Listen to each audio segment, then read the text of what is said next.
Hi there, my name is Caitlin Bandy and this is my channel BandysBooks. Today I'm here to do my 22 favorite books of 2022.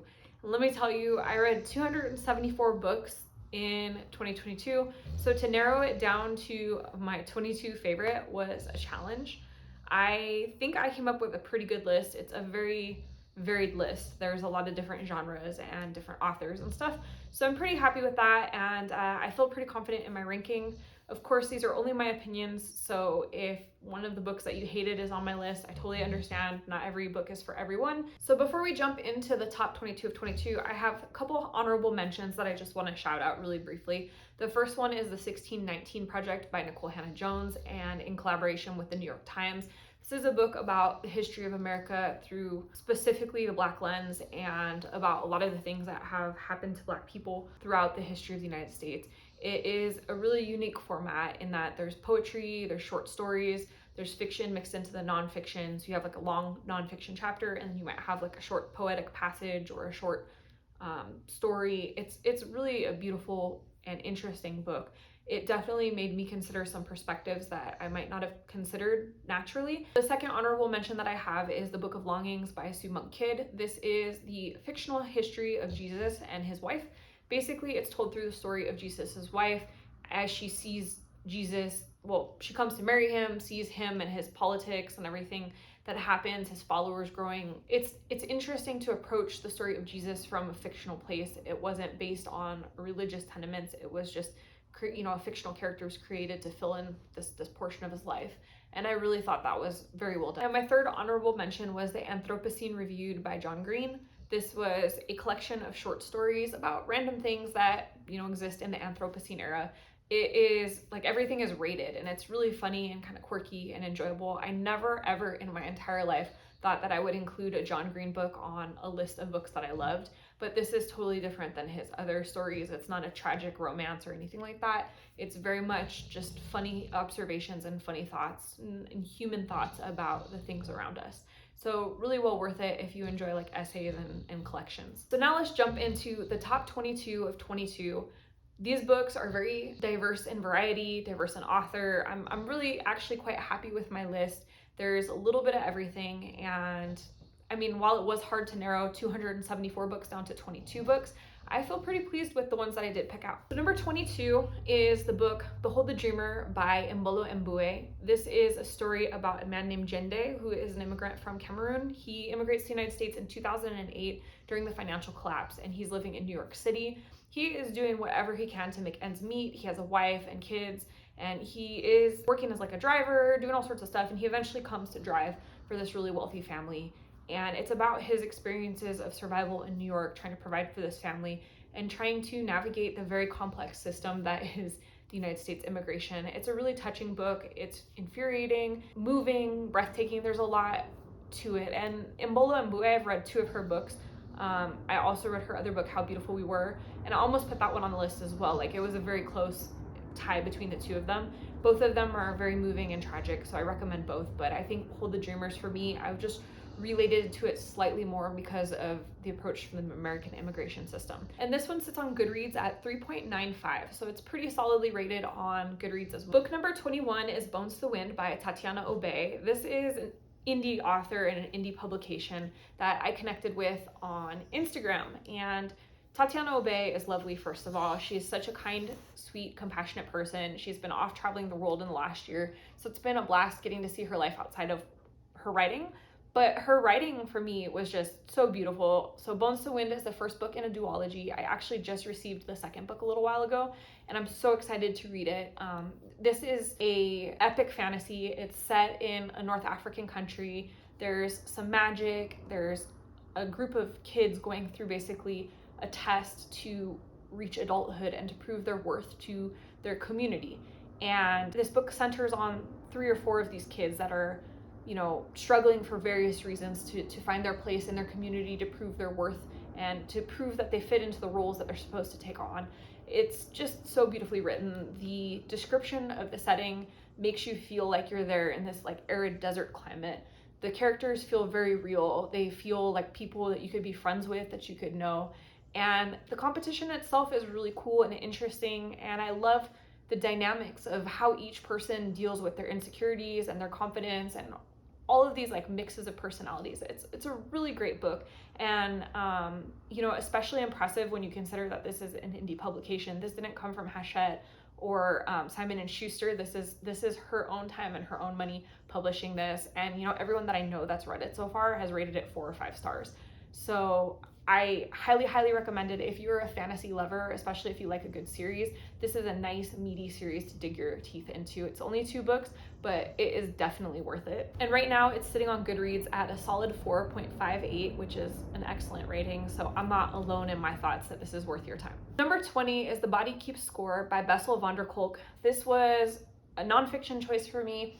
This is a book that specifically delves into how trauma impacts the brain, specifically long-term trauma. And it eventually gets into like how it affects the body and just how trauma rewires our whole entire system. It's not as simple as just like dealing with the trauma and moving forward. There's long-term effects that occur from trauma. And it's just, it's a really, I think, important book for anyone that's dealing with long-term trauma. This book sits on Goodreads at 4.46. Also a very popular book. I know that for nonfiction, it's one that gets recommended a lot. Book number 19 is The Matrix by Lauren Groff. This is an interesting book because when it initially came out, I had absolutely no interest in it. The cover didn't call to me. The synopsis of the story sounded dull and stodgy. It just, to me, sounded really boring. And then I picked it up on a whim, and I'm so glad I did because this turned out to be such an interesting book. It is about a 17-year-old Marie de France who is kicked out of court because she is a bastard child, and bastards at the time are very shameful. She is sent to a failing abbey to become the new prioress, and this is kind of like, I think initially to hide her away, to keep her out of the spotlight and prevent the royal family from being shamed by her, you know, her questionable parentage. But what ends up happening is she becomes just an extraordinarily successful prioress. She has the nuns completely rehab the abbey. It becomes a place of luxury where people want to vacation and visit. And they build a labyrinth, this massive labyrinth for people to make pilgrimages in, meditate in, and all that kind of stuff. And it ruffles a lot of feathers. She's not supposed to have ambitions as a prioress. She's supposed to be humble. But she teaches the nuns to have pride in themselves and pride in the place that they live. And her own faithfulness is very questionable, but her actions are really badass. I found this book awesome. I thought there was a lot of humor that was hidden in it, a lot of things that I found myself chuckling at. Maybe they weren't meant to be funny, but I found them very funny. And I just really love that this whole book is focused on women and women doing badass things, especially in a time period when women were not encouraged to do badass things. It is sitting on Goodreads at 3.71. I think this is maybe the lowest rated book on the entire list that I have. Personally, I loved it, and I think that it's worth a read, but I definitely could see how it has a very particular set of people that are going to enjoy it. Number 18 is If an Egyptian Cannot Speak English by Noor Naga. This one is really interesting because it is a very short book. It's told in alternating POVs. We have a girl who is American Egyptian who moves to Cairo. She is very out there in Cairo, so her head is shaved. She wears like flashy jewelry, clothing that's not necessarily considered appropriate for women. And she behaves like an American. You know, she's got a very American attitude towards herself and towards her role within Cairo. And then the second POV is a man from Shokrabite. I think that's how you pronounce it. And he is native Egyptian, kind of a little more anchored in what is considered the cultural norm in Egypt. And the two of them come to meet within this story. And we see these like countering perspectives, one that's very familiar as an American and one that seems unfamiliar as American. And we see them kind of come together and the result of them coming together in the story. And I can't really say too much more than that. This ends in a way that is really unexpected, and I think that it's really interesting the way that the author looked into the story, looked into herself to create the story, the way that she was inspired to analyze different things. And this one sits on Goodreads at 3.97. Number 17 on my list is All Boys Aren't Blue by George M. Johnson. This book, I can't say enough about it. I read it earlier this year and I've reviewed it. I've talked about it endlessly. In fact, I did an entire book on it for Band Book Week. You can find that up here if you're interested. Just know that it is definitely worth reading. It's a memoir of George M. Johnson's life growing up Black and queer. And he talks a lot about not having role models for himself, not having someone in the gay community that he could reach out to and ask questions. And you see that he suffers through certain moments in life because he doesn't have anyone that he can ask these questions to. It's a really poignant memoir of childhood, of finding your place, of understanding your sexuality and your identity and all of these things. And he wrote it with the intent of it being a memoir targeted towards young adult audiences for this reason, for the person that is in a community where they don't have anyone they identify with. And it sits at Goodreads at 4.2. Number 16 was probably the biggest surprise of the year for me, and that's Red, White, and Royal Blue by Casey McQuiston. I am not a big romance reader. I did try to read a lot of romance last year during, I think, March, to see if I really was not a romance reader or if I'd just been reading bad romance books. And my conclusion was I'm just not really a romance reader, with the pleasant exception of this book. Red, White, and Royal Blue is romance, but it's so funny, it's quirky, it's sarcastic, it's cutting, it looks at the world in a way that makes me hopeful. It's about the son of the President of the United States, who happens to be a woman, and the prince who's in line to become the King of England. The two of them are kind of rivals. They've been forced to, meet many times because of political shindigs and things like that, but they don't really get along. And throughout this book, we see them create sort of a friendship. They come to the conclusion that they understand each other better than anyone else because they're each in this very high pressure role where the media is focused on their every move. The writing is brilliant. Casey McQuiston does such a good job of creating this snarky, witty banter, and it was just a joy to read. This book sits on Goodreads at a rating of 4.13. Number 15 is a book I was actually recommended by my dad, and that's A Woman of No Importance, a untold story of the spy who helped America win WW2, and it's by Sonia Purnell. Oh my goodness, if you want a story about a badass woman, this is it. This, I want to be made into a movie. It is so phenomenal and incredible what this woman went through. We have this woman who, she has aspirations to work for the government, and as she's moving up slightly in secretarial positions, she is injured in a hunting accident and loses her leg at the knee. She then gets transferred over to Europe and is continually moved around as a secretary. She gets fed up with it and basically leaves American diplomatic corps and goes off to Europe and tries to get in with some of the diplomatic corps over there. And she ends up becoming just one of the most consequential spies in World War II. She does stuff that nobody else can do because nobody expects a woman, first of all, to be such a consequential spy, but especially a woman with a prosthetic leg. It's phenomenal. I can't even go into the amount of detail. This woman backpacked through mountains to escape Nazi occupation. I don't have the words. It's incredible. If you like a nonfiction story, or even if you don't typically read nonfiction, please read this book. The narration of it is so good, you won't even realize that you're reading nonfiction. You're going to be so invested in this woman's story. And that's sitting on Goodreads at a 4.14, so people seem to agree with me. It's a pretty well-written, very, very interesting book. Number 14 is The Book Eaters by Sunyi Dean. And this is a really interesting story, kind of creepy, kind of not creepy. I really don't know what to call it. It has some sprinklings of horror elements in it, but it's not really a horror. It is about a group of people who live in a closeted little society. I want to say somewhere on the coast of England, and they survive on books. So instead of consuming food, they literally consume books.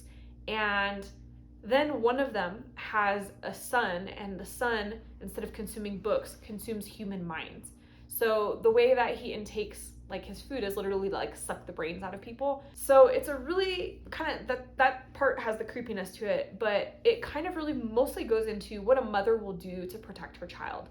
So because this kid is a mind eater, all the book eaters want to get rid of him, want to send him away, hide him away from their society because he's abnormal. And this mother is just not going to have it. She's not going to allow him to be sent to this secretive society, and she's not going to allow him to be used. She wants to protect him. She thinks that she can make him a safe mind eater. And it's a pretty interesting, dark fantasy sort of a concept. Not the most like meaningful book or the most revolutionary book, but certainly a really interesting concept, really an enjoyable read. It sits on Goodreads right now at about a 3.72. Same thing, I don't know that this book will be every single person's cup of tea, but if you like something that's a little bit creepy, a little bit off, and a little bit interesting, pick it up. Number 13 was The Diamond Eye by Katie Quinn, and this is a historical fiction. This is another story about badass women. I feel like this is going to be a theme throughout this TBR. This is about a Russian sniper. She becomes a sniper during World War II and goes on to be one of the most decorated snipers in history. She has an extraordinary kill rate. She is just an incredible asset to the Russian army. And then when Russia is trying to get the United States to join the European front in World War II, she's even sent over here to do like a tour of sorts to kind of convince the Americans that, you know, hey, you guys need to join in.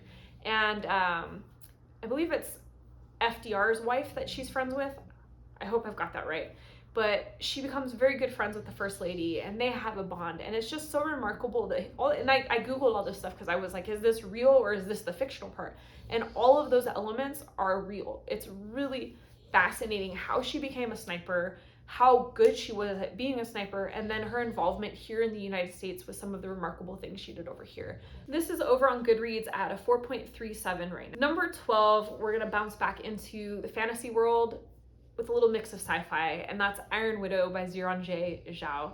And this is a book that's set in the fictional country of Washia, and it's a scenario where both men and women co-pilot these chrysalis type things, and they're using sort of a, I don't know what to call it, like a telekinetic power of sorts. And the way that it is at the beginning of the book is that the men are the really powerful pilots with the really power like telekinesis, and the women are more used as like a channel for that power. And because of this, the women are dropping dead at an alarming rate. And then we have Wu Zetian, who becomes a pilot and just says, F this system, I'm gonna change it all up. And she becomes one of the most powerful pilots out there. So powerful, in fact, that they struggle to find a co-pilot for her because she's so much stronger than all the other male pilots. It's a really interesting story. And also, if you don't follow Ziran J. Zhao on Instagram, they are amazing. They're so funny. They post lots of reels and things that are just really amusing and definitely worth checking out. Iron Widow sits on Goodreads at a 4.14, so pretty solid. Number 11 was Beasts of a Little Lamb by Ji-hye Kim. This is a book about Korea during like 1917 to the 1950s, I want to say. It focuses a lot on Japanese imperialism / colonialism and when Japan was occupying Korea. And focuses on two different main characters. Main character number 1 is named Jade. She ends up as a courtesan in a brothel, and you know, she's got to work pretty hard to survive, you know, the Japanese occupation. And then there's Jung Ho, who is an orphan. The two of them are tied together by destiny, and it's just kind of how each of them survives the brutality of life and all of the things that happen to them. Very, very interesting book, really well written. I mean, in terms of books about Korea and Japanese occupation, I read several books this year. I also read Pachinko and The Island of Sea Women. Both of those are excellent reads as well if you're interested in this particular piece of history, but for me, Beasts of a Little Land stood out of the three. And Beasts is currently sitting on Goodreads at 3.99. I think that's a solid rating, and I think as more people find out about it and read it, that rating's probably on its way up. All right, we're to the top 10. We've made it, guys. This is where it starts to get really good. Number 10 is In the Weeds by Tom Vitale. Tom Vitale is the ex-producer of Anthony Bourdain's show, No Reservations. This is about his experiences working with Bourdain, managing a show, being in high-risk environments under incredible pressure. And one of the things I love about it in particular is that when Anthony Bourdain died, everybody was reflecting on him and his life and all this stuff. And we get this kind of glorified viewpoint of him because, you know, nobody wants to speak ill of the dead. And I'm not saying that you should like go out and trash people, but I think there's a difference between trashing someone and being realistic about who they are and recognizing their flaws as well as their good points. And I think Tom Vitale is so good at that. He makes Anthony Bourdain a human. He gives him a full picture. He's not this glorified person that we see on the TV. He's human through this book. And it's currently rated on Goodreads at 4.26. I think that, you know, most people are finding it a pretty solid memoir. Number 9 is Ace of Spades by Farida Abike Yamide. This book was, it was intense. I read it in February, I believe, and it stuck with me. Like, I was shook after reading it. I don't know if I've been on the edge of my seat so significantly since I've read that book. Like, I think it took thriller and suspense to a whole new level. This is about two students, and they're at a boarding school of sorts. It's a very like wealthy demographic, and they're the only two Black kids in the entire school. And then they get targeted with harassment. Basically, they're receiving anonymous text messages that are sent to the entire school with gossip about them, secrets about, things that are happening in their personal lives. And you start with just this like creeping sense of foreboding. And by the time that you're halfway through, you're just like, oh my God, something's really, really wrong. And it's just the way that the tension builds throughout the story is fantastic. It's been compared to Get Out in terms of like, obviously it's not a movie, but it's kind of similar to Get Out in the book sense. It just has that like creeping tension, and its current rating on Goodreads is a 4.23, so I think a lot of people out there agree with me. Number 8 for me was The Inheritance of Orquídea Divina by Zoraida Cordova, and this was another book that I read at the beginning of the year. I think I read it like early in January last year, and it's another book that also really, really stuck with me, and it stuck with me for a variety of reasons. So this is about the Montoya family. Basically, the matriarch of the family is dying, and she calls everybody to her compound. And when they arrive, they find that she is becoming a tree. And she's like growing into this tree inside this house. And everybody's fighting, and nobody agrees with what should be done. And eventually, several of the siblings and family members go to Ecuador, where the matriarch is from. And it leads them on a journey to understand who she is, who their family is, where their family comes from, and why she is the way that she is. It's very much kind of fantasy, magical realism, but ultimately it's really about a family and a family's history. I loved it because I spent a lot of time in Ecuador as well, so there was like little nods to places that I recognize, have been to myself. And it's just such a magical book. It sits on Goodreads at a 3.96. Number 7 is my Spanish book, and it's 2666 by Roberto Bolaño. Gosh, this is a beast of a book. And this exists in English, so don't think just because I read it in Spanish that it's not available. It is translated to English. This book is about 1,100 pages long, and it's split into 5 parts. And each part could be read individually as if it was its own story. The thing is, when you read all 5 stories back to back, they all link together eventually. As you read them, you don't really understand like how they're gonna link together, because they seem so dissimilar. But then when you're looking at it at the very end, you can kind of see how they start to loop together. It's a brilliant masterwork. Definitely not one that I've heard a whole lot about. It deals with a German author, the femicide in Mexico, a whole bunch of different things that seem highly unrelated. And it currently has a rating of 4.19 on Goodreads as well. Number 6 is Braiding Sweetgrass by Robin Wall Kimmerer. I have such a hard time with that last name, Kimmerer. It's the double R thing is difficult. I don't know if I can say anything about Braiding Sweetgrass that hasn't already been said. I see it pop up a lot on BookTube and on Instagram.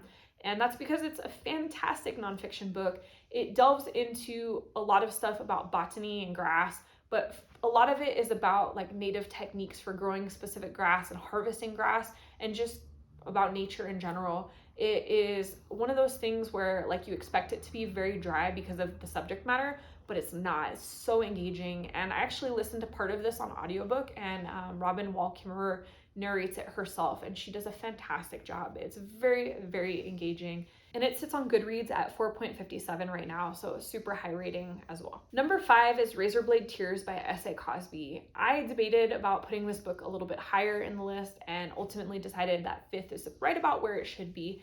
It is the story of 2 ex-cons, one black, one white, and their sons are murdered. So their sons are a gay couple, they're married, and they're murdered. And these 2 fathers are seeking revenge. One father is on the straight and narrow, one father still has contacts in the criminal underground, and they team up to go find out what happened to their babies. And it's a tough story. It's brutal in places.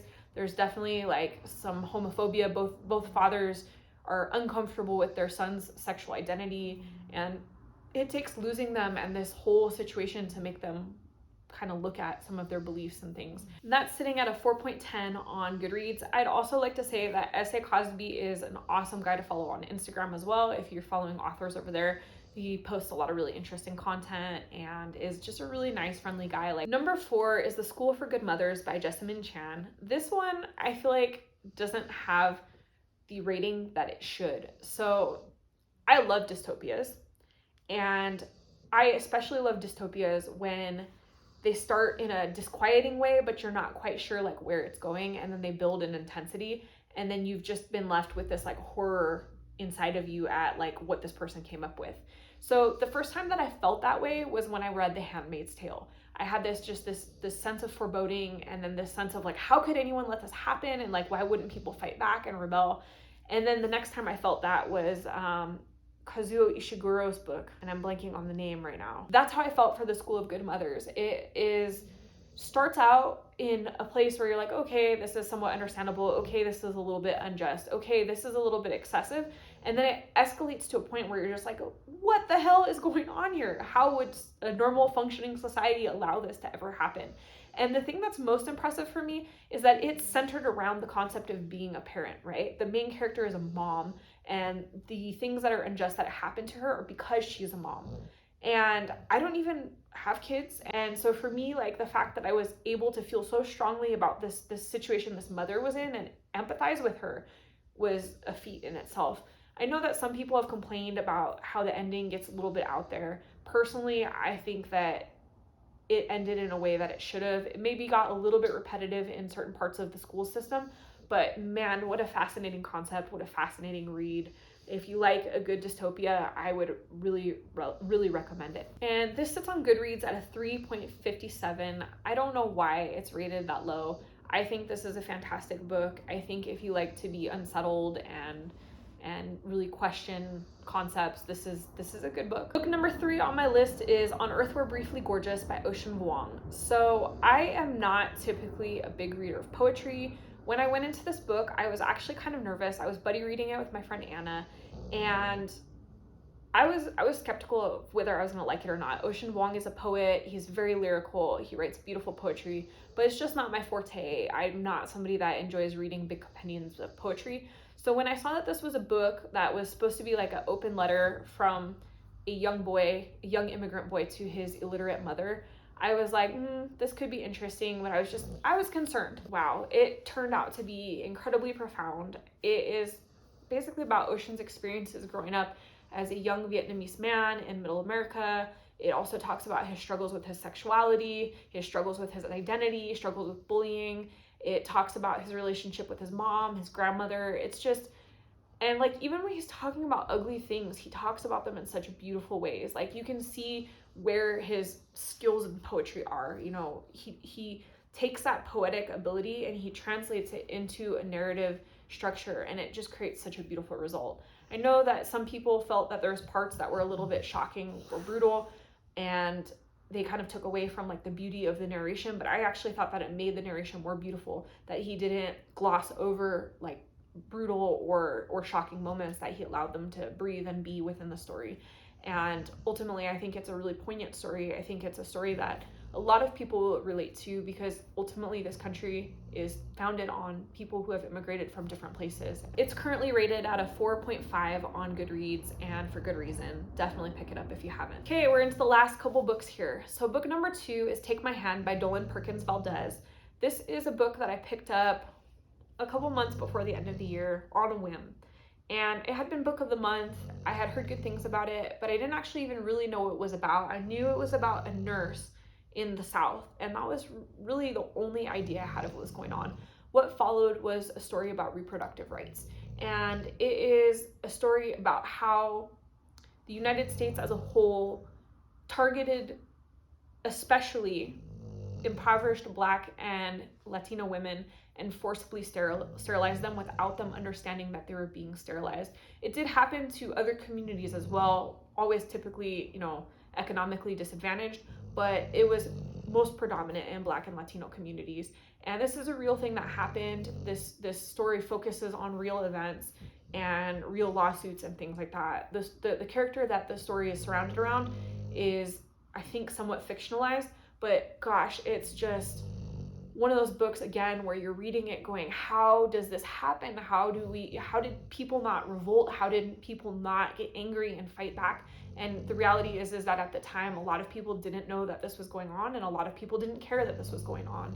People turned blind eyes, you know, and thought like, oh, we're doing this for the greater good and this and that. There's all sorts of just terrible justifications for what ultimately was racial targeting of, you know, economically disadvantaged women. This book sits on Goodreads at 4.41 right now. And book number 1 is Piranesi by Susanna Clarke.